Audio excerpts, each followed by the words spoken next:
Well, everyone, Samsung Galaxies are some of my most favorite phones out there, and I actually do love broken Samsung Galaxies. Now, why do I do this? Well, there's a couple of reasons why. Now, I'm not talking about a super old like Galaxy S4, Galaxy S5 anymore necessarily, but some of the more recent phones, if you are able to purchase them in certain conditions, you can save yourself tons of money. And even if you're not planning on using this as your main device, you can save even more money buying an even more broken Samsung Galaxy. Now, I'll explain this throughout this video. For one, whenever I think of purchasing any broken phone, I usually will not purchase it as my main phone that I'm going to be using. It's usually some sort of like side device, or especially now because the Android, gaming area has been going crazy. I may purchase it as almost like more like a portable gaming console, or even as a standard like setup console that I can have like connected to a monitor. The best thing Samsung has put on one of their phones, I would say in the last couple of years, is Samsung DeX. This is like a desktop experience that you can get by plugging in your specific monitor to your,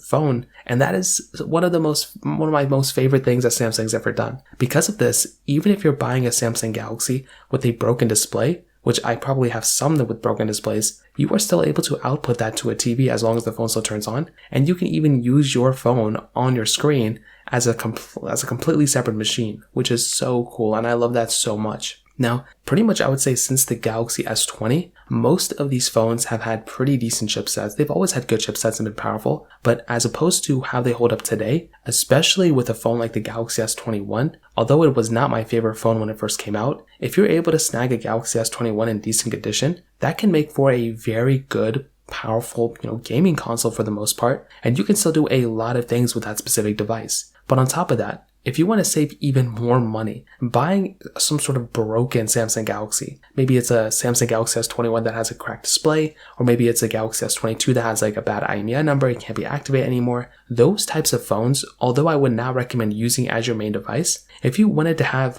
if you're planning on buying some sort of like portable Android gaming handheld, there are tons and tons available. You might actually be better off if you just purchase one of these types of Samsung Galaxies, and you could actually have a very powerful device that's still getting software support for the most part, that still has tons and tons of features built in, that's not stuck on like Android 11 or Android 10, it's, one of the more recent versions of Android, and it's still very powerful. And the best thing about these types of phones, they have beautiful displays if they're still functional, but even if not, they still have very fast chipsets, and you can spec it out to the Plus and Ultra models and get even more RAM, and you can even get microSD card slots on some of these phones as well. So I'd love to hear your thoughts about this. Let me know in the comment section below. Hit the like button, that would mean so much, but definitely hit that subscribe button. More importantly than everything else, I love every single one of you guys. Hopefully I'll catch you guys in the next video. Peace out till then.